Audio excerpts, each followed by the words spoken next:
Dzięki interwencji medyków i religijności swej partii pan minister uniknął śmierci. W wyniku dramatów, jakich byłem świadkiem, postanowiłem udać się do jednej z wiosek, która w centrum dowodzenia Asaf uznana była za bastion talibów. Zamierzałem przeprowadzić wywiad z liderem bojowników Mohammedem Pakuladenem. Dowództwo oferowało mi ochronę, jednak musiałem z niej zrezygnować. Każdy żołnierz sprzymierzonych na terenie talibów stałby się ich celem. Musiałem jechać sam. Żołnierze żandarmerii wojskowej, z którymi mieszkałem, dali mi pistolet, jednak odmówiłem. W ten sposób mogłem próbować kontaktu z Pakuladenem. Gdybym miał broń, uznano by mnie za zagrożenie. Byłem zdany sam na siebie. Ta ostatnia już część reportażu jest również moją historią. Dowodem na to, że nawet będąc cywilem, również jest się częścią wojny. Prawdopodobnie w wyniku napicia się dziwnego wywaru stojącego w budynku żandarmerii wojskowej słyszałem w głowie dziwne głosy. Jakby demona, intrudera, kogoś, kto zachowałby się inaczej niż ja. Był żołnierzem. Od tej pory trwała również inna walka, moja wewnętrzna wojna.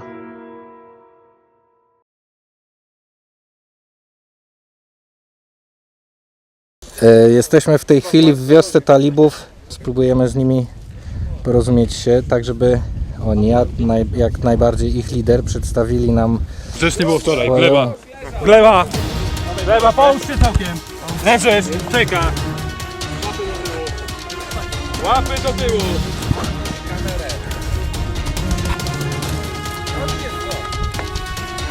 Salam alaikum! Daj kamienia! Wstajesz, potem kłanko. Jedno, drugie.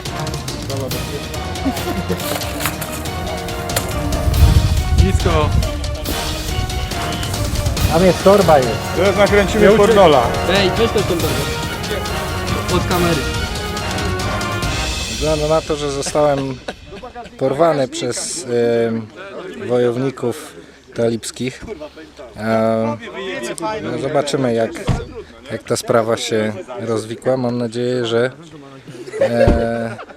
przeżyję, że wrócę do rodziny.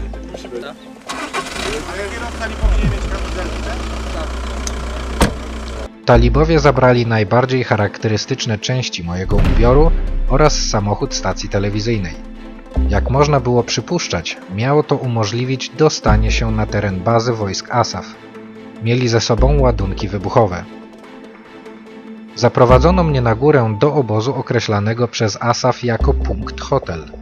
W wiosce znajdowali się również inni porwani, w tym kierowca zaopatrzenia łudząco podobny do ministra Kwiatkowskiego.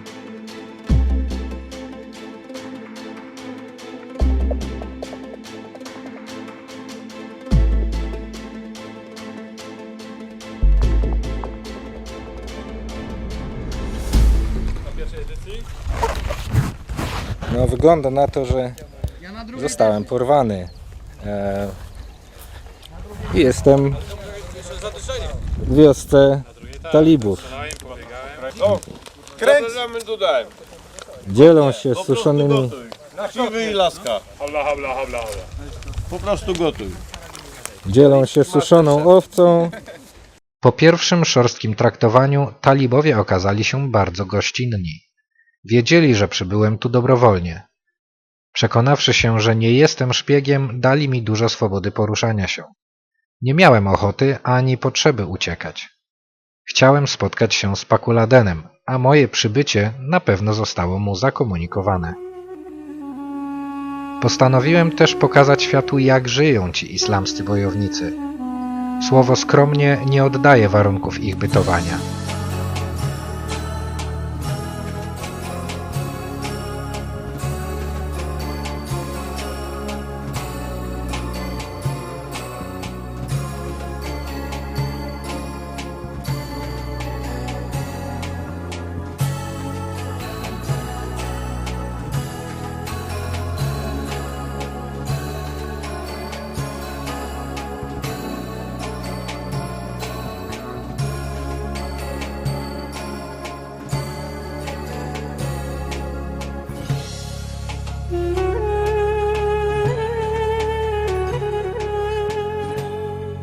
Ci ludzie żyją tu w strasznie podłych warunkach. trudno określić, w jaki sposób oni bytują. I zastanawiające jest, co jest tak dla nich ważnego, że pcha ich do tej walki, której chyba nie mają szansy wygrać. Gdy to mówiłem, obsada wioski szykowała się do kolejnej walki. Wyruszyli natychmiast. Nie mam w tej chwili kamery, więc nagranie wykonuję telefonem komórkowym. Chyba zyskałem sobie zaufanie talibów, którzy są tam na górze za mną, bo zostawili mnie najpierw samego w bazie. Teraz poszli atakować siły Asaf gdzieś tam w rejonie wzdłuż drogi i tak naprawdę mogę się bez problemu oddalić w którymkolwiek kierunku. Prawdopodobnie trafiłbym na jakieś czujki, ale cóż tam. Finał tej całej sytuacji z moim porwaniem przez talibów jest taki, że dostali raport o tym, że nadjeżdżają siły Asafu i chyba mi zaufali, bo nie ma tu nikogo, żywej duszy. Zostałem sam z zadaniem mieszania zupy. Muszę sobie wynająć jakiegoś operatora i przyznam, że byłoby to bardzo fajne, tylko że mam w tej chwili problem tego typu, że waham się, czy skontaktować się z siłami Asaf i dać im wskazówki związane z tym, usiądę, w jaki sposób przypuścić tutaj atak i z jakimi siłami, a dużymi siłami mają do czynienia, czy po prostu przeczekać, zobaczyć, co się stanie, postarać się zrealizować własne zadanie, czyli spotkanie z przywódcą talibów i przeżyć. Rzucę kostką, której tu nie ma, guzików też nie ma, więc zobaczymy, co Allah tutaj przyniesie. W bazie było kilka sztuk broni i kilku śpiących talibów. Po głowie krążyła mi uporczywa myśl, by ich wyeliminować i z pozyskaną bronią przedostać się do bazy Bashram. Obowiązek dziennikarski wziął jednak górę nad demonami w mojej głowie. Było warto. Ponieważ nie mam w tej chwili kamery, tutaj wreszcie udało się spotkać z przywódcą talibów i mam nadzieję za chwilę przeprowadzić jakiś wywiad, rozmowę, gdy dotrzemy tylko tam na górę.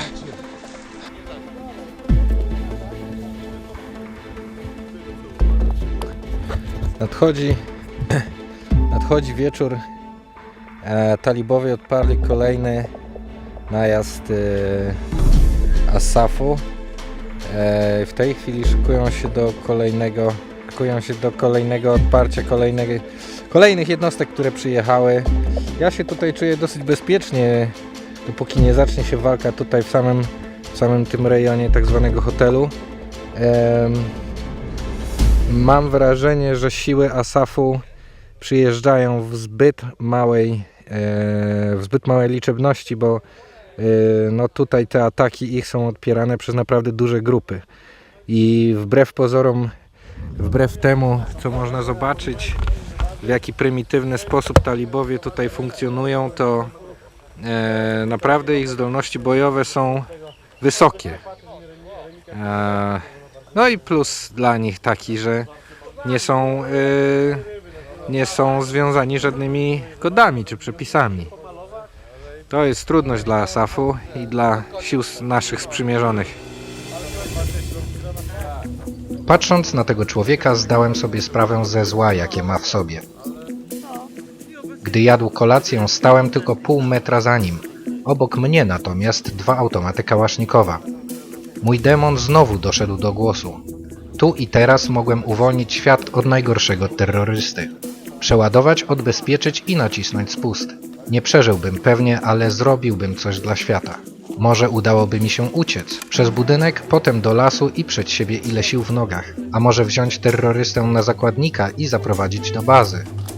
Tylko jak to zrobić długim, nieporęcznym kałasznikowem, mając wokół talibów? Przegoniłem demona. Jestem dziennikarzem. Jestem tu, by zrobić wywiad z tym człowiekiem. Ale jestem również obywatelem Zachodu, cywilizacji. Nie mogę stać bezczynnie. Miałem telefon komórkowy. Postanowiłem wysłać SMS-y do bazy ASAF, do kogo się dało.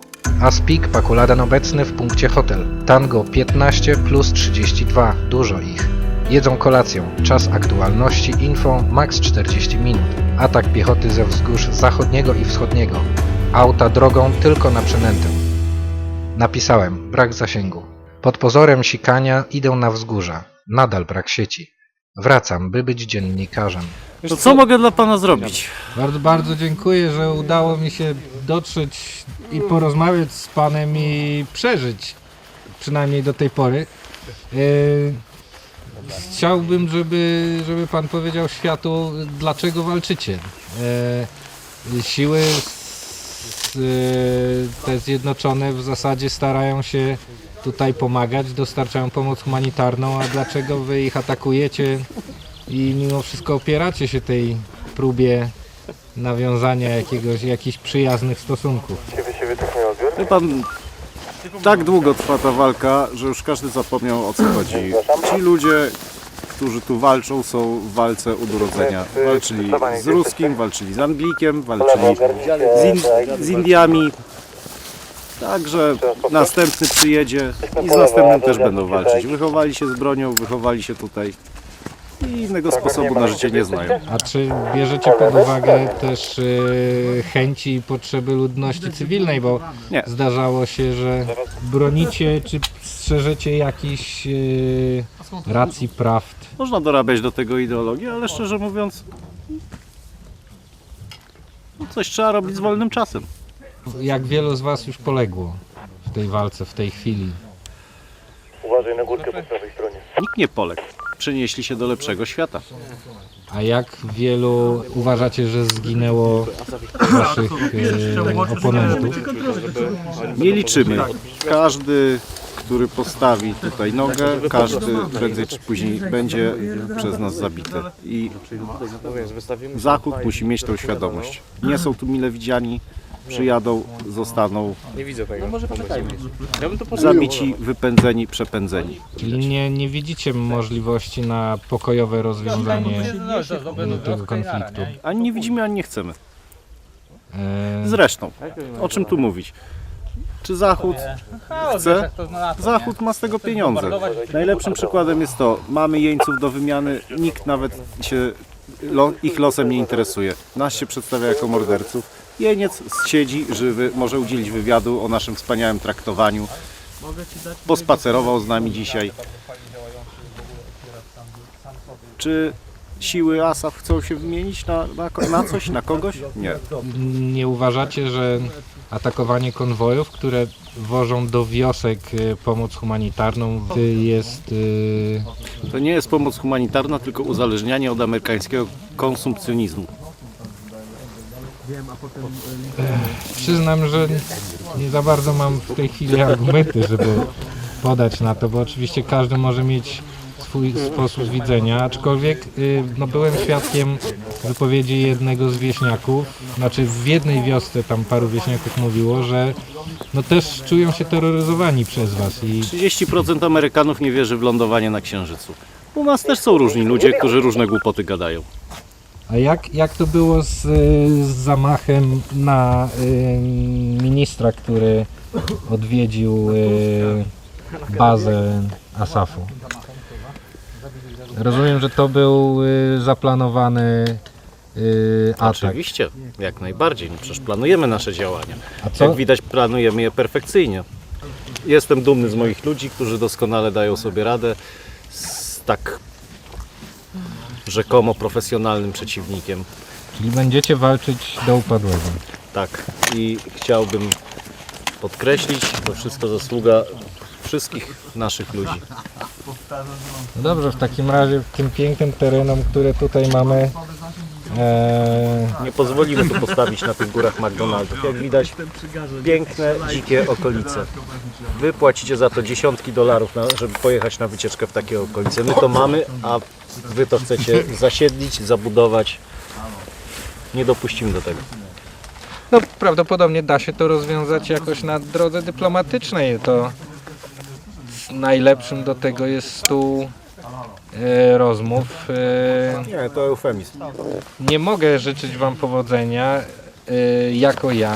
Myślę, że tak jakby ocenę postaw jednej i drugiej strony pozostawimy telewidzom. Oby tylko jak Jeśli najmniej... poddacie to głosowaniu, jakimś teległosowaniu SMS-owemu, to pewnie wyjdzie Wam jakiś wynik. Wynik nas kompletnie nie interesuje. Mamy swoje cele, mamy poparcie ludności, pomimo tego, co przedstawiacie w swoich mediach, i będziemy walczyć do upadłego. No dobrze, dziękuję bardzo za wywiad i mam nadzieję, że będę mógł go dostarczyć z powrotem do stacji, żeby opublikować. Tego nie mogę waszą- Panu zagwarantować. Na razie, póki Pan u nas jest gościem, zapraszam do stołu. Dziękuję bardzo. Po prostu ręce za sobą miej. W bazie, w której talibów, w której przebywam, jest również jeniec z Zasafu.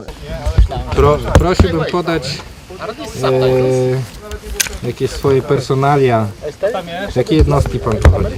Wszystko, co mogę powiedzieć, to 3 litery UFO. Nic więcej. Jak to się stało, że trafił pan w ręce tutaj grupy talibów? Wpadliśmy w Zasadzkę. Tej Jednemu sytuacji? udało się przeżyć. A jak pan ocenia traktowanie tutaj przez siły przeciwnika? Szczerze mówiąc,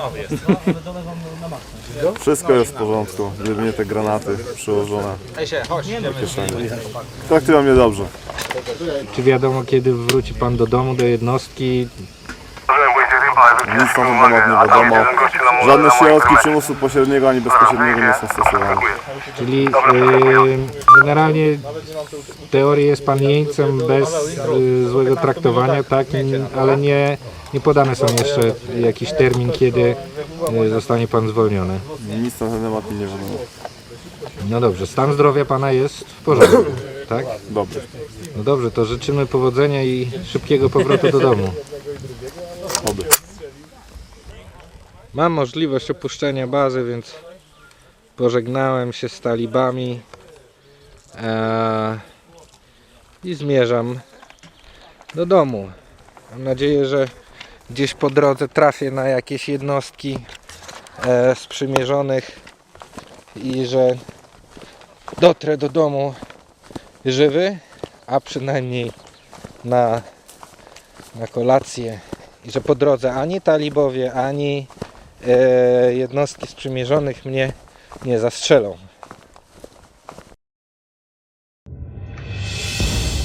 Już po 300 metrach natknąłem się na pochowanych przy drodze talibów.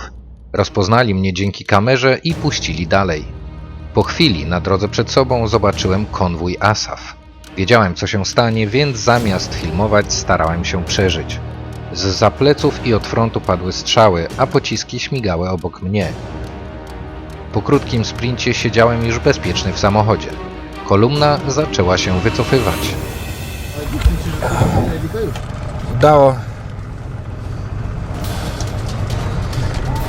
Udało mi się dotrzeć do wojsk sprzymierzonych. W tej chwili tutaj jesteśmy eskortowani niedaleko bazy talibów. Będziemy wracać. Tutaj za nami chyba wykryto Wyskakujemy za chwilę, bo jakby mieli ID-ka. Chyba ty wyskoczyć, ja nie mam jak wyskoczyć. Na moście tam dalej jest 1 lub 2. Most ma być gardłem takim, przez którym... A tam dalej, nie w Tak. Dalej jest taki mały mostek i na tym moście oni tam planują w razie czego duże blokady. Ale kto? Nasi? Talibowie.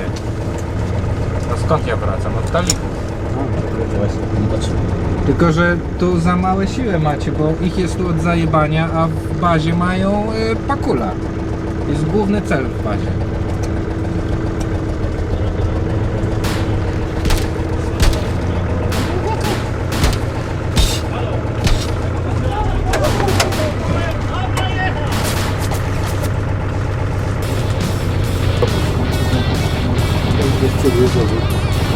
A, mają zakładnika.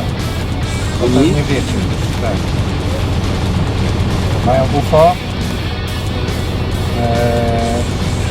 Ale nie chcą go zabijać, jest dobrze traktowany, mam z nim wywiad.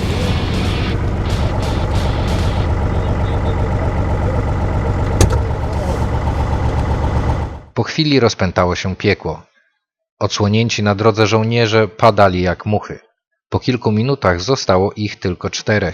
2 ze mną w samochodzie i 2 obok niego. No nie mów, że mnie kurwa znowu porwą. Najwyżej będzie. Wojto, tutaj zaraz za drogą, jak jest nasz samochód, w krzakach siedzi gościu. To Wojta już może nie być, nie? Ktoś próbował nawoływać ich przez radio, tracąc cenne sekundy. Wstąpił we mnie demon. Gdzie jest dowódca? To twoi ludzie? Wsiadaj kurwa, spierdalamy, bo nas wyjebią tu wszystkich. A tamten gdzie Polasz? Kurwa, do tyłu, go, go, go, go! Chyba w tych krytycznych momentach zabrakło lidera. Nieznany głos we mnie podjął szybką decyzję. To uratowało mnie i innych, którym udało się wsiąść do samochodu. Otworzyć.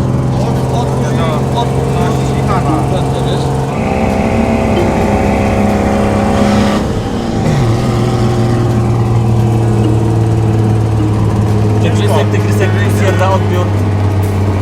Odczepimy w bazie. Polok. W jednym momencie kulki po prostu rozeszły się przed twarzą. Vincent, tu Sierra odbiór.